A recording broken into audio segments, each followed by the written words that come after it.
Hey guys, this is Brad from Geek, and I'm here today with Kim Robbins. And we're here talking about your books. So you were just telling me about your first, you said 3 books were all about your family and their history? Yes.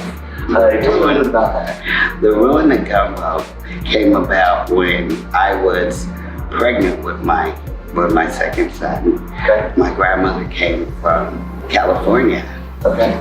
And I was living in Texas, and she came to help me out. And since we would sit in the den every day, and of course she watched her stories. And when the stories went out, Oprah came on. Well, Oprah was talking about her book that was coming out. And my grandmother said, I have more stuff happen to me than she did. Somebody should write my story. So what I did was, my husband set up the computer right next to the little pull-out bed that I laid on, and we started writing. Then I got her a tape recorder. Yeah. And I would sit that there while she was talking, and it seemed like that tape recorder unleashed something, because she told me things that she had never told anyone else. And after that, she went back home, and she would always come visit, but she went back home and I got her own tape recorder and a case of cassettes. Yeah. So she would fill it up and mail it back to me. Well, in 1997, she fell ill. Okay. But during that medium, I went to Louisiana for the first time, where my family's from Lake Charles, Lafayette, and Roux. Sure. And my great-grandmother's name still rings there like a church house bell. Oh, wow. And then I found out I was related to everybody because my grandfather and his brothers populated the whole parish. The book starts with my great-grandmother. Okay. And she was 5 feet tall, black as tar, beautiful with hair down her back. And she was also famous for her straight razor. Really? She had a speakeasy and a fast house. She was a very colorful woman. Sure. My grandmother is lighter than you are. Oh, wow. Okay. Because when my great-grandmother walked away from the plantation after her parents died from yellow fever, because the overseer kept trying to get into the cattle, and she just walked away. She didn't want anything to do with sharecropping of the land. She got a job working in the plantation, where it was, she would clean upstairs. She cleaned a little bit more than she should have, because she got pregnant by the son. Okay. Alright. Of course, when they discovered that she was pregnant, the lady of the house decided they no longer needed her services. And the son was on his way to college, and it was prearranged that he was to marry the girl on the neighboring plantation since they were babies. Yeah. So she sat there waiting for him to come rescue him. He never did. Okay. But another person came about, and her name was Giselle, and she was a runaway slave taken in by a European woman.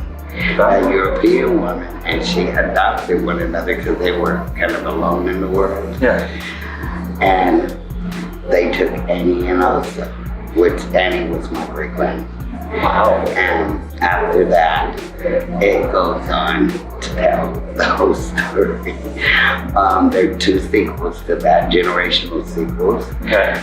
My next book, A Civil Right to Love, I get these characters in my head that vie for attention. Sure. And I just sit down and I write about them. Well, that's how A Civil Right to Love came about. Sure. It's the 1940s. Okay. She's black, he's white.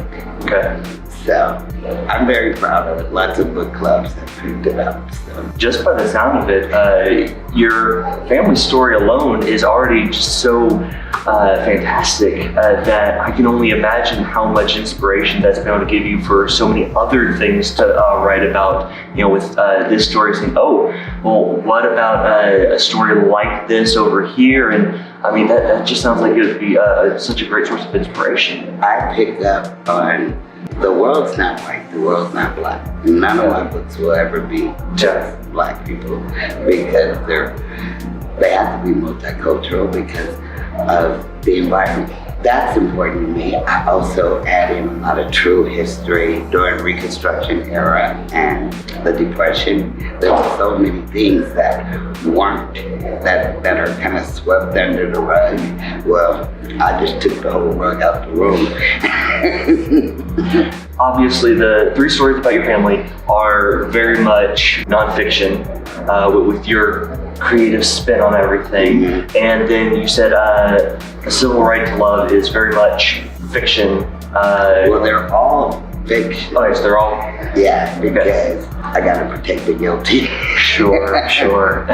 But those books, where I grew up in Compton, gangs were a big deal. Okay. For some reason, that book, when I read it and found out about my family history, it just gave me a sense of pride from the kind of people that I came from. Sure. You know, really strong, never gonna give up, not gonna go and sign up for some land and put their ex. They went and made a way out of no way.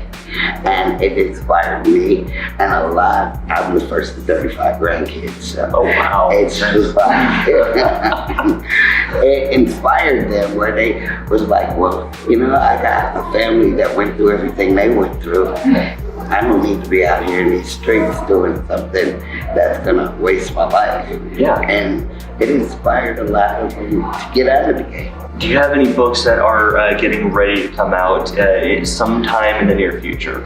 Yes. This book is, I want a book in every genre. Okay. This book is a government alien conspiracy. Oh, wow. Okay. Okay. Government alien conspiracy, kind of like Independence Day meets the hood. Nice. All right. And that book, I'm close to 300 pages. I try not to stop writing until I get to 600 pages. Sure.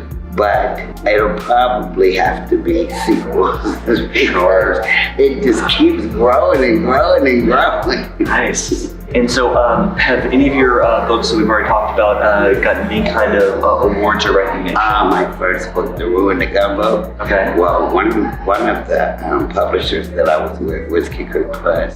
Okay. It was actually an ebook publisher, but I didn't know anything about publishing. And even I got a contract with a company that's not very savory, and all these people that I had met told me, run, do not sign that paper.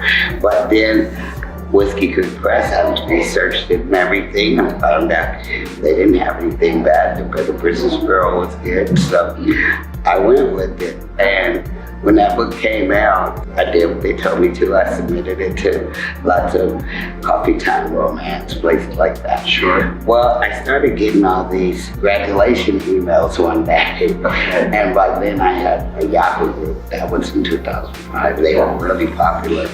And I'm like, okay, what do you congratulate me for? And they all told me, you won the Capitol Award. And I'm like, thank you. What's a Capitol? Which is an award where the reviewers pick one book a year that they want to say is the best book, and the other reviewers will read it. And mine got picked for a Catalyst, so that just really put a fire under me. And then I got a Difficult Award, which is a New York magazine. I got that, and Romance Slam Down, and a couple of others. So I was really proud of it. Yeah. You know? No, I definitely see. I mean, first award out of the gate is one that's not coming from critics, not coming from some board, but from the reviewers that have read and enjoyed your work. I mean, that's got to be a very inspiring thing right out of the gate. Yeah, because at first nobody wanted to. It was like, okay, why isn't anybody reading this? But I was marketing it wrong. Sure. But I picked up real quick what to do. Nice. So for our viewers out there that would be interested in checking out your books, where can they find them?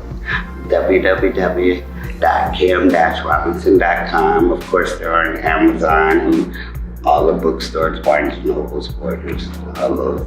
And you can always contact me and get an autograph copy, because when the movie comes out, you're gonna want to have it. Oh yeah. So if you are interested in checking out her stories that sound wonderfully fantastic, links will be down in the description below. So be sure to go check them out, share them with your friends, and until next time, this is Brad from Dallas Geek saying, see ya.